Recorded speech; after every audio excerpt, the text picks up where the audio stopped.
Meeting এ দেখেছি হরতালের নামে যারা নৈরাজ্য করেছে, বাসের মধ্যে আগুন দিয়েছে, অগ্নিকাণ্ড করেছে, পুলিশকে মারধর করেছে, মেরে ফেলেছে, ওকে ধরেছে। কিন্তু আমার মতো সাধারণ মানুষ রাত দিন 24 ঘন্টা আমরা ঘুরেছি, পুলিশ কোনো সময় আমাদেরকে ধরে নাই। আওয়ামী লীগ হলো এটা বৃহত্তম দল। আওয়ামী লীগ মনে করেন যে কোনো সময় সচল হবে। আর আওয়ামী লীগকে মনে করেন ধ্বংস করার মতো এই বাংলাদেশে কেউ এখনো পর্যন্ত জন্ম হয় নাই। তার কারণ যখন আওয়ামী লীগ যখন নিষিদ্ধ করার কথা বলেছিল, আমাদের মতো এই লুঙ্গি আলাই, গেঞ্জি আলাই, গামছা আলাই, শ্রমিক কটা গিয়েছিল শাহবাগে। আপনারা দেখান কয়টা মানুষ দেখার পাবেন আমার মতো সাধারণ মানুষ দেখান। তাহলে এখন ওই জন্যই মানুষ প্রেক্ষাপটে আগে 5 আগস্টের আগে বা পরে এখন মানুষ এটা বুঝে গেছে যে 5 আগস্টের পরে এই বাংলাদেশ কোন জায়গায় গেছিল আর বাংলাদেশ 5 আগস্টের পরে কোন জায়গায় গেছে। বাংলাদেশ আগে শেখ হাসিনার কারণে সারা বিশ্বের মধ্যে উজ্জ্বলিত হয়ে গেছিল যে এই ছোট্ট একটা দেশ হয়ে এত উন্নয়ন কিভাবে করে, ছোট্ট একটা দেশ হয়ে কিভাবে মেট্রো রেল, কিভাবে উড়াল সেতু, কিভাবে পদ্মা সেতু। ধরেন পদ্মা সেতুর কথা বলি, আমাদের দেশে যারা জ্ঞানীবান লোক আছিল, যারা অর্থশালী লোক আছিল, তারা কিন্তু বলেছিল যে বাংলার মাটিতে শেখ হাসিনার মতো লোক এই পদ্মা সেতু করে দেখাতে পারবে না। আমাদের ডক্টর মোহাম্মদ ইউনূস, উনি বিলিয়ন বিলিয়ন টাকার মালিক, উনি আমাদের জন্য কি করেছে দেখান তো, একটা ভালো দিক দিয়ে দেখান তো। ডক্টর ইউনূস আমাদের মতো সাধারণ মানুষ থেকে শুরু করে গরিব অসহায় মানুষকে একটা দিক দিয়ে সাহায্য করেছে। উনি কি করেছে? আমাদের গরিবের রক্ত চুষে খেয়েছে।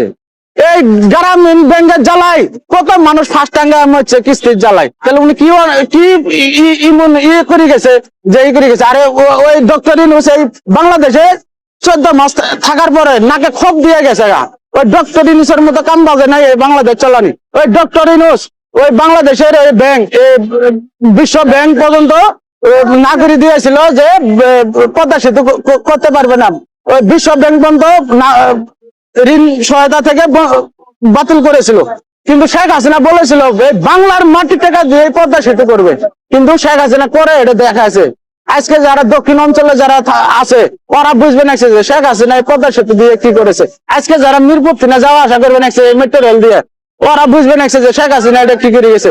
10 মিনিটে যাবা নাকছে, 10 মিনিটে আসবে নাকছে। ওই গাজীপুর যারা চলাফেরা করবে নাকছে, ওরা বুঝবে না যে শেখ হাসিনা এটা কি করে গেছে। 3-4 ঘন্টার রাস্তা আধা ঘন্টার মধ্যে যাবা নাকছে, আসবে নাকছে। এটা কিছু কিছু ভালো কাম করছে বিদায়। আর আমাদের মধ্যে সাধারণ মানুষের কর্মস্থান দিয়েছিল এবং কি পুনর্বাসন দিয়েছিল। আজকে দেখেন এই যে জায়গা জায়গায় আমরা আপনাদের মতো মিডিয়ার মাধ্যমে আমরা দেখতেছি যে শেখ হাসিনা জিল্লে গৃহহীনদের ঘর দিয়েছিল। তারা ওই গৃহহীনদের ভূমি ঘরগুলো যে দিয়েছিল ওই ঘরের উপর মাটি ফেলিয়ে ওই ঘরগুলো তারা বিনিয়োগ করবে নাকছে। বস্তিবাসী যারা আছিল বস্তি গুলো ভাঙ্গি চুরি সবকিছু মানে তছনছ করবে নাকছে। তো মানুষ এটা হয়ে গেছে। আমরা সাধারণ মানুষ এখন ওটাই বলি যে আগে সোনার বাংলাদেশ ছিল, এই জন্যই আগে সব আমাদের মতো মানুষের কর্মস্থান ছিল। আমি একজন ঢালাই শ্রমিক এবং কনস্ট্রাকশনের কাজ করি। 20 তলা বিল্ডিং এর যে সচিবালয়ের কাজ ওই শেখ হাসিনার হাতে উন্নয়ন হয়েছে। ওই 20 তলা বিল্ডিং আজিমপুর এরকম বিল্ডিং অল বাংলাদেশ শুধু হয়েছে। আমাদের মতো কোটি কোটি মানুষ ওই কাজগুলো করে আমরা বপুলাবার নিয়ে সুন্দর মতো করেছি। এখন 5 আগস্টের পরে থেকে আমরা দেখবেন একটি ধর্ষণ, হত্যাযজ্ঞ এবং কি চাঁদাবাজি, চাঁদা দে নাহলে জান দে এবং কি সন্ত্রাসী কার্যক্রম, চুরি ছিনতাই ডাকাতি রাহাজানি আমরা এটাই দেখেছি। এখন ওই জন্য মানুষ বলে যে শেখ হাসিনার কালানে 100 গুণে ভালো ছিল। যারা শেখ হাসিনা খারাপ তারাই যে আমরা মিছিল মিটিং এ দেখেছি হরতালের নামে যারা নৈরাজ্য করেছে, বাসের মধ্যে আগুন দিয়েছে, অগ্নিকাণ্ড করেছে, পুলিশকে মারধর করেছে, মেরে ফেলেছে, ওকে ধরেছে। কিন্তু আমার মতো সাধারণ মানুষ রাত দিন 24 ঘন্টা আমরা ঘুরেছি, পুলিশ কোনো সময় আমাদেরকে ধরে নাই। যারা অন্যায় করেছে বা রাজনীতি প্রেক্ষাপটে যারা রাজনীতি করেছে ও করে ধরেছে, কিন্তু আমাদের মতো সাধারণ মানুষকে কিন্তু ধরে নাই। আজকে মনে করেন আমি সাধারণ মানুষ বলছিলাম যে আমরা শেখ হাসিনা কালানে আমরা আগেই ভালো ছিলাম, আমরা আমাদের ইনকামের সোর্স ছিল, সব দিক দিয়ে আমরা ভালো ছিলাম, নিরাপত্তার মধ্যে ছিলাম। এখন কোন দিক দিয়ে আমরা ভালো নাই।